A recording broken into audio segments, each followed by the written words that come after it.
नमस्कार मित्रों, निर्माण आईएएस के विशेष कार्यक्रम भारत की महान विभूतियां श्रृंखला में आपका स्वागत है। आज हम लोग चर्चा करेंगे बाबा साहब भीमराव अंबेडकर जी के बारे में। बाबा साहब का जन्म 14 अप्रैल 1891 में वर्तमान मध्य प्रदेश के महू जिले में एक सैन्य छावनी में हुआ था। उनके पिता रामजी सकपाल ब्रिटिश सेना में एक मुलाजिम थे। बाद में उन्हें एक सैनिक स्कूल का हेडमास्टर भी नियुक्त किया गया। अंबेडकर जी की मां भीमाबाई भी एक सैनिक विरासत वाले महार परिवार से संबंधित थी। अंबेडकर अपने माता पिता की 14वीं संतान थे। अंबेडकर जी की प्रारंभिक शिक्षा छावनी के एक प्राइमरी स्कूल में हुई। उनके कई साल सतारा के हाई स्कूल में शिक्षा प्राप्त करते हुए गुजरे। बाद में उनके पिता सेना के साथ बंबई आ गए, जहां अंबेडकर को बड़ौदा के गायकवाड़ से फेलोशिप प्राप्त हुई। उन्होंने एल्फिस्टन कॉलेज में दाखिला लिया और वहां उन्होंने अंग्रेजी और फारसी से बीए की डिग्री प्राप्त की। अगले साल 1913 में वे बड़ौदा रियासत की सेना में लेफ्टिनेंट के पद पर भर्ती हुए। भर्ती के महज एक पखवाड़े के बाद ही उनके पिता का देहावसान हो गया। इसके बाद अंबेडकर जी ने नौकरी छोड़ दी और बड़ौदा महाराज की आर्थिक सहायता से एक बार फिर अपनी पढ़ाई शुरू करने का फैसला लिया।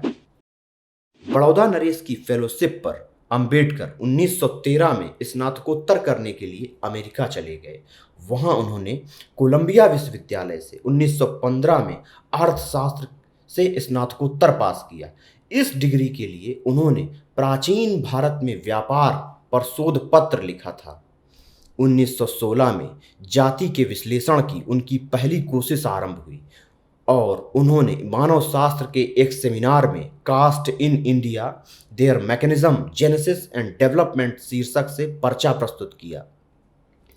अपने इस पर्चे में अंबेडकर ने पहली बार पश्चिमी समाज विज्ञान से निकली अवधारणाओं को भारत के संदर्भ में लागू किया था। कोलंबिया विश्वविद्यालय में वे अपने दो प्रोफेसरों जॉन डेवी और आर.ए. स्लिगमान से खास तौर पर प्रभावित थे। इसके अलावा उन्हें बुकर टी वाशिंगटन से भी भारी प्रेरणा प्राप्त हुई थी, जो अफ्रीकी अमेरिकियों की मुक्ति के लिए शिक्षा को एक प्रमुख माध्यम के रूप में देखते थे। जिलियट बताती हैं कि अमेरिका में अंबेडकर ने सामाजिक समानता लाने के लिए लोकतांत्रिक संस्थाओं की सत्ता में एक दृढ़ अविचल आस्था हासिल कर ली थी और ये विचार उन्हें मोटे तौर पर जॉन डेवी से प्राप्त हुए थे। वर्ष 1916 में Ambedkar London school of economics में पढ़ने के लिए अमेरिका से लंदन चले गए। जुलाई 1917 में बड़ौदा महाराज ने उन्हें भारत लौटने का निर्देश दिया। भारत लौटने पर भीमराव अंबेडकर को महाराजा के सैन्य सचिव के रूप में नौकरी प्राप्त हुई। इस बार भी सेना उनके लिए सामाजिक गतिशीलता का बेहतरीन साधन साबित हुई, लेकिन बड़ौदा में अंबेडकर को अपनी वास्तविक पहचान के दम पर रहने के लिए कोई जगह नहीं मिली और अंततः उन्हें पारसी समुदाय के किसी व्यक्ति के लाज में कमरा लेने के लिए पारसी होने का नाटक करना पड़ा। लेकिन दुर्भाग्यवश यह नाटक ज़्यादा समय तक नहीं चल पाया और उन्हें कमरा त्यागना पड़ा। अपने इस अनुभव पर उन्होंने लिखा है, पूरे दिन मैं रहने के लिए एक अदद मकान की तलाश करता रहा, मगर आखिरकार मुझे कोई मकान नहीं मिलता था। मैंने अपने दोस्तों से भी बात की, मगर सभी ने कोई न कोई बहाना बनाकर मुझे उल्टे पांव लौटा दिया। वे भी मुझे अपने मकान में रखने के लिए तैयार नहीं थे। मैं पूरी तरह हताश और थक चुका था। अब क्या करूं? मैं यह तय ही नहीं कर पा रहा था। परेशान और व्यथित मैं एक जगह पर बैठ गया। मेरी आंखों से आंसू नहीं रुक रहे थे। मकान पाने की मुझे कोई उम्मीद ही नहीं दिखाई पड़ रही थी। अब मेरे पास अपनी नौकरी और ये शहर छोड़ने के अलावा कोई चारा नहीं था। मैंने इस्तीफा दिया और रात की गाड़ी से बंबई के लिए रवाना हो गया। यहां से अंबेडकर एक राजनीतिक योद्धा के रूप में नया अवतार ग्रहण करते हैं। अक्टूबर 1920 में अपनी पढ़ाई पूरी करने के लिए वे इंग्लैंड वापस लौट गए। अंबेडकर ने लंदन स्कूल ऑफ इकोनॉमिक्स के अर्थशास्त्र विभाग में अपना शोध पत्र प्रस्तुत किया। 1922 में प्रस्तुत इस शोध पत्र का शीर्षक था the problem of the rupee, अर्थात रुपए की समस्या। चूंकि प्रारंभ में अंबेडकर के शोध पत्र में कुछ कमियां थीं, इसीलिए उसे पहले दौर में खारिज कर दिया गया, लेकिन मार्च 1923 में उन्होंने अपने शोध पत्र को दुरुस्त करके जमा कराया और उसी साल नवंबर में सफलतापूर्वक उसका बचाव कर लिया। 1927 में उन्हें the evolution of provincial finance in British India शीर्षक के अपने शोध पत्र के लिए कोलंबिया विश्वविद्यालय से पीएचडी की डिग्री हासिल हो गई। इस प्रकार वे डॉक्टरेट की डिग्री हासिल करने वाले पहले दलित व्यक्ति बने। 1923 में अंबेडकर ने बॉम्बे बार एसोसिएशन में अपना पंजीकरण कराया और अगले साल से ही उच्च न्यायालय में वकालत की प्रैक्टिस आरंभ कर दी। उनके अस्पृश्य होने की वजह से उनके बहुत सारे संभावित मुवक्किल आरंभ में छिटक जाते थे। फलस्वरूप उन्हें अपना खर्चा चलाने के लिए वकालत के साथ साथ अध्यापन का भी काम करना पड़ता था। 1925 में उन्होंने एक इंस्टीट्यूट में पार्ट टाइम लेक्चरर की नौकरी कर ली। तसल्ली की बात यह रही कि अंबेडकर की वकालत चाहे ना चल पाई हो, मगर उनके कानूनी प्रशिक्षण व ज्ञान ने अदालतों में अस्पृश्यों का पक्ष रखने, राजनीतिक मोलभाव के अवसरों पर या राजनीतिक वार्ताओं के दौरान उनको लाभ पहुंचाया। मुंबई में वकालत के साथ ही उन्होंने अछूतों पर होने वाले अत्याचारों के विरुद्ध आवाज उठाना आरंभ कर दिया था। उन्होंने अपने आंदोलन को अचूक, कारगर और व्यापक बनाने के लिए अनेक पत्रिकाएं निकाली, जिसमें प्रमुख हैं मूक नायक, बहिष्कृत भारत, समता, जनता, प्रबुद्ध भारत। शीघ्र ही उनके प्रयासों ने रंग लाना आरंभ कर दिया। वर्ष 1927 में उनके नेतृत्व में 10,000 से अधिक लोगों ने एक विशाल जुलूस निकाला और ऊंची जाति के लिए आरक्षित तालाब से पीने के पानी के लिए सत्याग्रह आरंभ किया और इसमें सफलता पाई। देखते ही देखते वे दलितों और अछूतों के बड़े पैरोकार के रूप में उभरे। डॉक्टर भीमराव अंबेडकर को वर्ष 1927 में मुंबई विधान परिषद का सदस्य मनोनीत किया गया। इसी प्रकार उन्हें 1932 में भी इसी परिषद का सदस्य मनोनीत किया गया। विधान परिषद में उन्होंने दलित समाज की वास्तविक स्थिति को न केवल उजागर किया, बल्कि शोषित समाज की आवाज को भी बखूबी बुलंद किया। वर्ष 1929 में उन्होंने समता समाज संघ की स्थापना की। अगले वर्ष 1930 में उन्होंने नासिक के मंदिर में अछूतों के प्रवेश की पाबंदी को हटाने के लिए जबरदस्त सत्याग्रह आरंभ किया।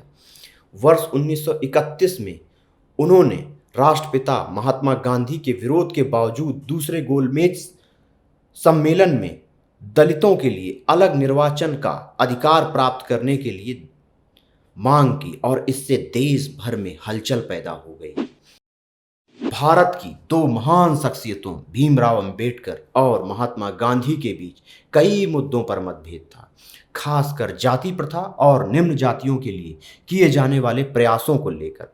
दोनों के बीच कई मुलाकातें हुई, लेकिन वो अपने मतभेदों को कभी पाट नहीं पाए।